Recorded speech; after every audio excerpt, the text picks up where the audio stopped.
যারা নিম্ন মধ্যম আয়ের মধ্যে যারা পড়েছে তাদের কিন্তু এই করের প্রবৃত্তিটা, কর দেওয়ার হারটা কিন্তু তাদের ক্ষেত্রে বেশি যেয়ে পড়বে। আবার যারা উচ্চ পর্যায়ের রয়েছে আয়ের, উচ্চ আয়ের, তাদের ক্ষেত্রে অনেক কম পড়বে। সেখানে একটা আমরা দেখছি যে একটা বৈষম্যর একটা চিত্র দেখা যাচ্ছে।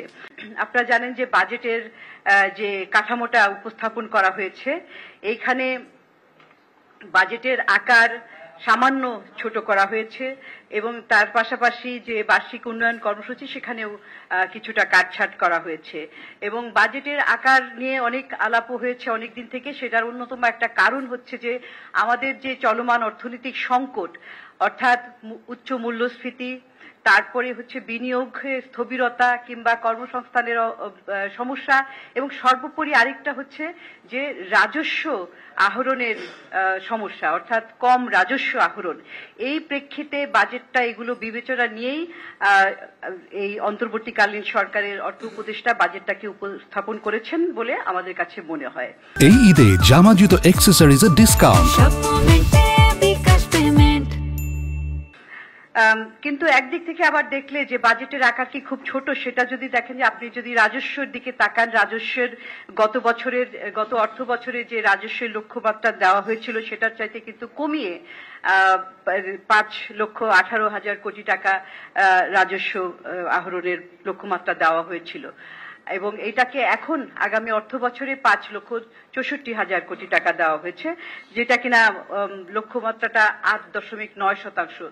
সুতরাং এটা 8.9% অর্জন করাটা, প্রবৃদ্ধি অর্জন করাটাও কিন্তু একটা আমাদের যে ট্রেন্ড দেখি গত বহু বছর থেকে, সেই ট্রেন্ড দেখলে এটাও কিন্তু অনেক একটা বড়ই উল্লম্ফন বলা যায়। তো সেই দিক থেকে খুব ছোট যে বলা যাবে সেটাও না। আকার নিয়ে আরেকটা কথা, যে বার্ষিক উন্নয়ন কর্মসূচির দিকে যদি আমরা তাকাই, সেটাও একটা খুব গুরুত্বপূর্ণ। সেখানে চলতি অর্থ বছরের অর্থাৎ 2025 অর্থ বছরের তুলনায় শতাংশ কমানো হয়েছে এবং সেখানে আমরা দেখি যে 15টা খাতের মধ্যে 14টা খাতেই কিন্তু কমানো হয়েছে। তবে এইখানে একটা উল্লেখযোগ্য এবং চিন্তার বিষয় হচ্ছে যে 3টি খাত, শিক্ষা, স্বাস্থ্য এবং কৃষি, এই 3টাতে বার্ষিক উন্নয়ন কর্মসূচিতে টাকার অঙ্কে বরাদ্দ কমানো হয়েছে। সেটা আমাদের কাছে একটু উদ্বেগজনক মনে হয়, কারণ আমরা শিক্ষা, স্বাস্থ্যতে বরাদ্দের কথা বাড়ানোর কথা সবসময় বলে এসেছি এবং কৃষি খাতে বিশেষ করে খাদ্য নিরাপত্তার দিক থেকে এখানে বরাদ্দ অনেক গুরুত্বপূর্ণ। আরেকটা গুরুত্বপূর্ণ হচ্ছে লক্ষণ, আমরা আগামীকাল বিস্তারিত আলাপ করব যে এই যে অবকাঠামোর কথা বলছি, ভৌত অবকাঠামো, বিশেষ করে যে দুটো খাত অর্থাৎ ট্রান্সপোর্ট, কমিউনিকেশন, বিদ্যুৎ, জ্বালানি, এগুলো কিন্তু বরাবরের মতো উপরের দিকে আছে যুক্তিযুক্তভাবেই। আর আরেকটা বিষয় যে যদি আমরা রাজস্ব পদক্ষেপ দেখি, রাজস্ব, কারণ এই যে বাজেটের কার্যক্রমগুলি, উন্নয়ন কার্যক্রম এবং রেভিনিউ কার্যক্রম ইত্যাদির জন্য বিভিন্ন ধরনের রাজস্ব পদক্ষেপ যেগুলো নেওয়া হয়েছে, যেটা সকলের জন্য গুরুত্বপূর্ণ সেটা হচ্ছে যে কর কাঠামোর মধ্যে করের ক্ষেত্রে যে করমুক্ত আয়ের সীমা 3.5 লাখ অর্থাৎ 3.5 লাখ টাকা থেকে 3,75,000 টাকা করা হয়েছে। এটা একটা ভালো পদক্ষেপ, কিন্তু অনেক দিন থেকে প্রায় 3 বছরের মতো সময় ধরে মূল্যস্ফীতি কিন্তু 9% উপরে রয়েছে, 10-11% উঠে গেছে। সেই দিক থেকে যে খুব একটা উল্লম্ফন হয়েছে সেটা না, আমরা এটাও, তবে এটা আমরা স্বাগত জানাচ্ছি। এবং আরেকটি বিষয় হচ্ছে যে যারা জুলাই ওয়ারিয়ার হিসাবে যারা অফিশিয়ালি নামভুক্ত, তালিকাভুক্ত হয়েছে, তাদের জন্য যে করমুক্ত আয়ের সীমা 5,25,000 টাকা করা হয়েছে, সেটাও আমরা ভালো পদক্ষেপ মনে করি। আরেকটা বিষয় হচ্ছে যে এই যে করের যে বিভিন্ন স্ল্যাবগুলি হয়েছে সেখানে পরিবর্তন করা হয়েছে, যে সেখান থেকে দেখা যাচ্ছে যে যারা নিম্ন মধ্যম আয়ের মধ্যে যারা পড়েছে তাদের কিন্তু এই করের প্রবৃত্তিটা, কর দেওয়ার হারটা কিন্তু তাদের ক্ষেত্রে বেশি যেয়ে পড়বে। আবার যারা উচ্চ পর্যায়ের রয়েছে আয়ের, উচ্চ আয়ের, তাদের ক্ষেত্রে অনেক কম পড়বে। সেখানে একটা আমরা দেখছি যে একটা বৈষম্যর একটা চিত্র দেখা যাচ্ছে। আরেকটা পদক্ষেপ অঞ্চল ভিত্তিক যে ন্যূনতম কর করা হয়েছে 5,000 টাকা করে, এখানে আমরা মনে করছি যে এখানে একটা ডিসপ্যারিটি বৈষম্যর বিষয়টা রয়েছে। কারণ ঢাকা, রাজধানী ঢাকা কিংবা অন্য আরেকটি জেলায় সব জায়গার সবাইকে এক করে দেখানো, এটা একটা কারণ পাবলিক সার্ভিস কিংবা যে সরকারি সেবা সব জায়গায় সবাই কিন্তু সমানভাবে নেয় না, সেটা একটা পুনর্বিবেচনার সুযোগ রয়েছে বলে আমরা মনে করি।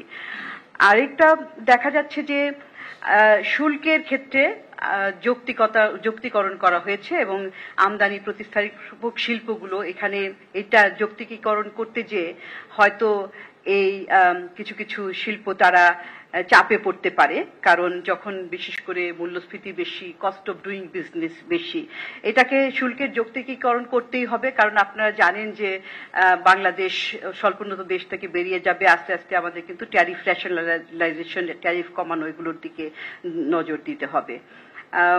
কিন্তু এটার মোকাবেলা করার জন্য যে এই যে প্রতিঘাতটা আসবে, সেটার জন্য এই কস্ট অফ ডুইং বিজনেসের ক্ষেত্রে বিদ্যুৎ জ্বালানি সাশ্রয়ী মূল্যে কিংবা ঋণ পাওয়ার ক্ষেত্রে সাশ্রয়ী কিংবা আমলাতান্ত্রিক জটিলতা এগুলি কমিয়ে কস্ট অফ ডুইং বিজনেস কমানোর উদ্যোগ নিতে হবে। আর আরেকটা আমাদের কাছে একটু আশ্চর্য লাগছে, সেটা হচ্ছে যে এই আপনার যে medium term macro economic policy statement, সেখানে লক্ষ্যমাত্রা দেওয়া আছে যে রেভিনিউ, রাজস্ব জিডিপি রেশিও, এইটা 2035 সালে, অনেক আজকে থেকে 10 বছর পর 2035 সালে 10.5% বাড়বে, এটা লক্ষ্যমাত্রা দেওয়া হয়েছে। এটা অত্যন্ত কম, কারণ এখন যেটা এই আগামী অর্থ বছরের সেটা হচ্ছে 9%। রাজস্ব জিডিপির হার যদি দেখেন সেটা হচ্ছে 9% জিডিপির অনুপাতে। আর 10 বছর পরে যে মাত্র 1.5% বাড়বে, এটা কেমন লক্ষ্যমাত্রা? তখন তো আমরা উন্নয়নশীল দেশ হয়ে যাব। তো এইখানে আমরা দেখছি যে একটা আকাঙ্ক্ষার নিম্নগামিতা, এত কম আকাঙ্ক্ষা নিয়ে আমরা কিভাবে প্রবৃদ্ধি অর্জন করব। আরেকটা, সেজন্যই আমরা বলছি যে সম্পদ আহরণের ক্ষেত্রে এখানে খুব একটা আমরা অ্যাম্বিশন দেখতে পাচ্ছি না।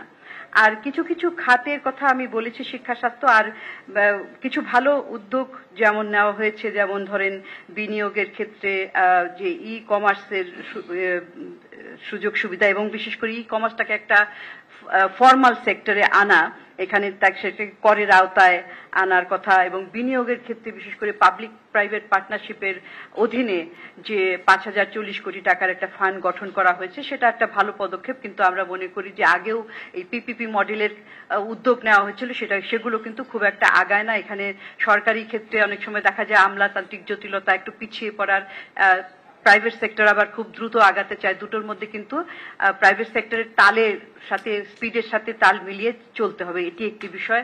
আরেকটি বিষয় খেয়াল রাখতে হবে যে এটা এই অর্থটার ব্যবহার যাতে সর্বোচ্চ পর্যায়ে হয়।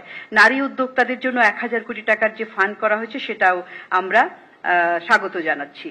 একটি বিষয় এটা খুবই আলোচিত এবং ডিবেটেড, সেটা হচ্ছে কালো টাকার একটা এই সুযোগটা এখানে রয়ে গেছে, যদিও এখানে রেট বাড়ানো হয়েছে। কিন্তু আমরা আগেও বলেছি কালো টাকার ব্যাপারে আমাদের অবস্থান হচ্ছে যে এই কালো টাকার সুযোগ দিয়ে কিন্তু যারা নৈতিকভাবে প্রতি বছর তারা স্বচ্ছ আয় করে স্বচ্ছতার সাথে, জবাবদিহিতার সাথে কর দিয়ে থাকেন, তাদের প্রতি একটা নৈতিক একটা আঘাত বলবো। কারণ তাদেরকে মোরালি একটা ডিসকারেজ করা হয় কিংবা মোরালি ডিমোরালাইজ করা হয়। তো এইটা দুটো জিনিস প্যারালালি চলতে পারে না, কারণ এগুলো করে কিন্তু আগে আরো ছিল যে করের হারটাও কম রাখা হতো, এখন করের হার বেশি রাখা হয়েছে। কিন্তু তারপরেও আমাদের প্রশ্ন রয়ে গেছে যে এটা থেকে খুব একটা আদায় হয় না। যদি এটা থেকে সত্যিকার ভাবে আদায় করার ইচ্ছা থাকে, তাহলে কিন্তু খুব ড্রাইভ দিতে হবে, খুব প্রোঅ্যাক্টিভলি পদক্ষেপ নিতে হবে, যাতে কিনা সত্যিকার অর্থে এটা আদায় করা যায় এবং এটাকে একবার দুবার সুযোগ দিয়ে চিরতরে বন্ধ করে দেওয়া উচিত। আর আরেকটি বিষয়, যে উচ্চ মূল্যস্ফীতির সময়ে কর রেয়াত কিংবা করের হার কমানো বিভিন্ন জায়গা থেকে, সেটার পাশাপাশি আরেকটা বিষয় গুরুত্বপূর্ণ, সেটা হচ্ছে যে সামাজিক নিরাপত্তার কর্মসূচির আওতা এবং পরিমাণ বাড়ানো। তো আমরা দেখেছি যে সামাজিক নিরাপত্তার অধীনে অনেকগুলো কর্মসূচি প্যারালালি চলতো 140টার মতো, সেগুলোকে কমিয়ে এখন 95টা করা হয়েছে এবং সেখানে একটু অর্থ বরাদ্দ কম করা হয়েছে, কম আছে, খুব কম না, কিন্তু বাজেটের তুলনায় এটা 14.7% এবং মোট বাজেটের 1,16,000 কোটি টাকার মতো। কিন্তু এখানে যেটা আমরা আগেও বলেছি, বারবার বলেছি, সেটা হচ্ছে যে এখানে কতগুলি কম্পোনেন্ট যুক্ত করা হয় যেগুলোকে সামাজিক নিরাপত্তা কিংবা সামাজিক সুরক্ষার অধীনে দেওয়া যুক্তিযুক্ত নয়, কারণ এটা একেবারেই অতি দরিদ্র মার্জিনালাইজ জনগোষ্ঠীর জন্য। কিন্তু এখানে কি যুক্ত করা হয়? সরকারি কর্মচারীদের পেনশন সেখানে আছে 35,282 কোটি টাকা, কৃষি ভর্তুকি আছে 17,000 কোটি টাকা। এখন এই দুটো মিলে যে 52,000 কোটি টাকার বেশি হয়, সেটা বাদ দিলে কিন্তু রয়ে যায় 64,000 কোটি টাকার মতো, সেটা অনেকখানি কমে আসে। সুতরাং এগুলো বাদ দিয়ে যে নেট সামাজিক নিরাপত্তা কর্মসূচি সেইটাকে দেখাতে হবে, সেটা দেখে তারপর তুলনা করা যেতে পারে যে আসলেই দরিদ্র জনগোষ্ঠীর জন্য কি করা হলো। তো আমি সামগ্রিকভাবে এটাই বলতে চাই আমাদের পক্ষ থেকে যে কিছু কিছু পদক্ষেপ ভালো নেওয়া হয়েছে বিচ্ছিন্নভাবে, কিন্তু দেখা যাচ্ছে যে পুরো একটা হোলিস্টিক ভাবে কাঠামোগত পরিবর্তন সেটা লক্ষ্য করা যাচ্ছে না। মনে হচ্ছে যে একই কাঠামোর মধ্যে এখানে একটু বেশি ওখানে একটু কম এরকম করে নেওয়া হয়েছে, এবং যে মূল বিষয়টা যে দর্শন বাজেটের, যে এখানে বৈষম্যবিহীন এর কথা, সমাজের কথা বলা হয়েছে, সেইটার প্রেক্ষিতে সেটা উদ্দেশ্যটার সাথে বাস্তবে যে পদক্ষেপগুলি নেওয়া হয়েছে সব ক্ষেত্রে সেটা সাযুজ্যপূর্ণ হয় নাই। আমি এতটুকুই বলছি আজকে, কালকে আবার আমরা বিস্তারিত বলবো।